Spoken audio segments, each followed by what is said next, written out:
buenos días.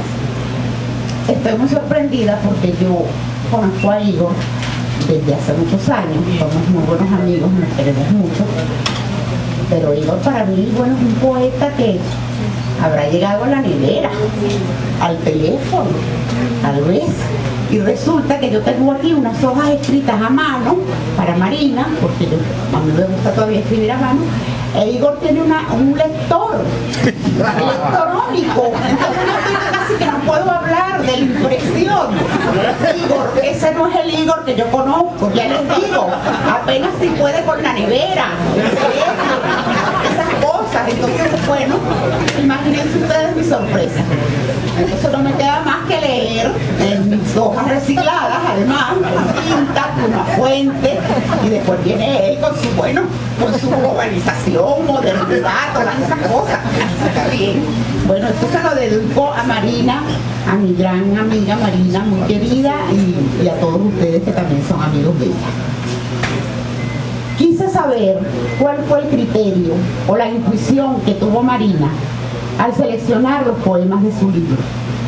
Y después de leer y de releer, me pareció que Marina había escogido las diferentes formas de exilio que puede experimentar el alma. Porque la situación real y definitoria del exilio, la ausencia del país natal, abre una gama de extravíos, de pérdidas, de nostalgia, anhelos, soledades y querencias, que son la sustancia con la que cada uno de estos poemas seleccionados fue escrito en un estilo peculiar. Pienso que Marina ha cubierto esta gama de sentimientos en la selección, con la selección que nos ofrece. Hay, sin embargo, otro exilio quizás más riesgoso y lacerante, el exilio del que sin salir de su tierra se siente extranjero o extraño en ella. Exilio difícil porque el alma, hallándose en su propio entorno, dentro de los muros de su ciudad, se ha extraviado y no se reconoce ya. También de este exilio, llamado por no encontrar una voz más apropiada, exilio interior, Marina seleccionó algunos poemas para su antología. Tan hermosa dama y tan hermoso libro. Porque cuando la voz poética expresa y narra el exilio, este pierde su circunstancialidad para ahondar en el alma y en la condición humana y narrar esa inquietante extrañeza que nos habita desde que fuimos expulsados de algún paraíso y desde que vivimos como si un pedazo de nosotros mismos nos faltara. Recuerdo a Marina sentada en un pupitre en el aula 203 de la Escuela de Letras, con su cabello negro, largo, silenciosa y atenta, en una clase de introducción a la simbología. Al final de la clase se me acercó para decirme que ella, por su timidez, no iba a intervenir ni iba a responder a las preguntas. Nadie hubiera podido sospechar que después de graduada se convertiría en una de las profesoras de la escuela que ofrecía unas clases, yo diría, exquisitas, en las que se combinaban el arte, la pintura expresamente y la literatura. Sus clases de lectura, sus talleres, pusieron a disposición de alumnos y profesores sus primeras recopilaciones de escritos sobre Venecia. Un poco más tarde comenzaría ella misma a soñar con Venecia y a escribir sobre la ciudad de los canales. Me parece hoy, leyendo sus exilios, que ella necesitaba y anhelaba un lugar para escribir, un lugar que le sirviera de habitación propia para la escritura. El lugar soñado es generalmente un lugar lejano e inexistente la mayoría de las veces, pero la Venecia de Marina tiene una condición viva de realidad y de cercanía que le viene por herencia paterna. Venecia era ya un lugar en la memoria de Marina y por eso la ciudad pudo acogerla.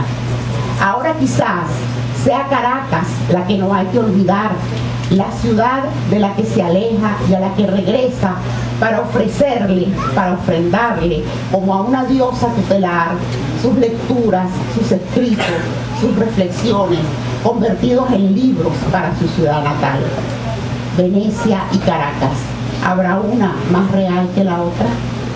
Solo puedo decir que con esta antología de la poesía latinoamericana del siglo XX sobre el exilio, Marina construyó un puente, una ruta que une a Venecia con Caracas y más aún al continente latinoamericano con el continente europeo, pues muchos de los exilios que se narran en el libro fueron vividos en Europa por esos poetas. Ella construyó esa ruta con lo más excelso que puede ofrecer una cultura, la poesía. Una poesía que en este caso se centra en un tema que nos toca a todos, porque la modernidad, pero sobre todo la globalización, nos convirtió a todos en exilados. Aquí la poesía narra, evoca, focaliza, dice lo que nos pasa desde que nos volvimos extranjeros en nuestra propia casa.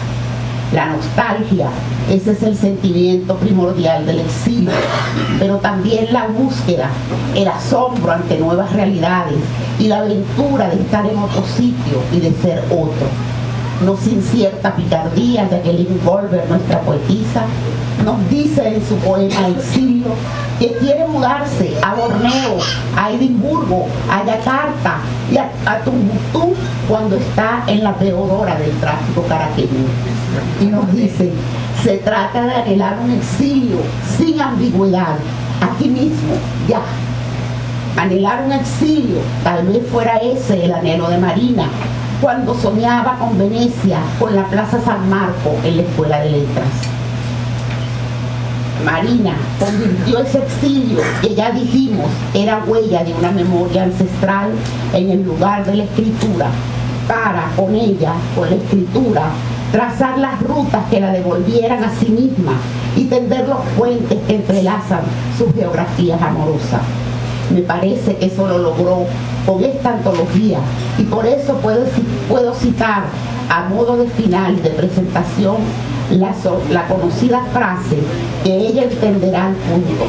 Marina, con esta antología, tu antología de la poesía latinoamericana del exilio, trazaste la ruta, pero la ruta ha terminado, el viaje ha comenzado.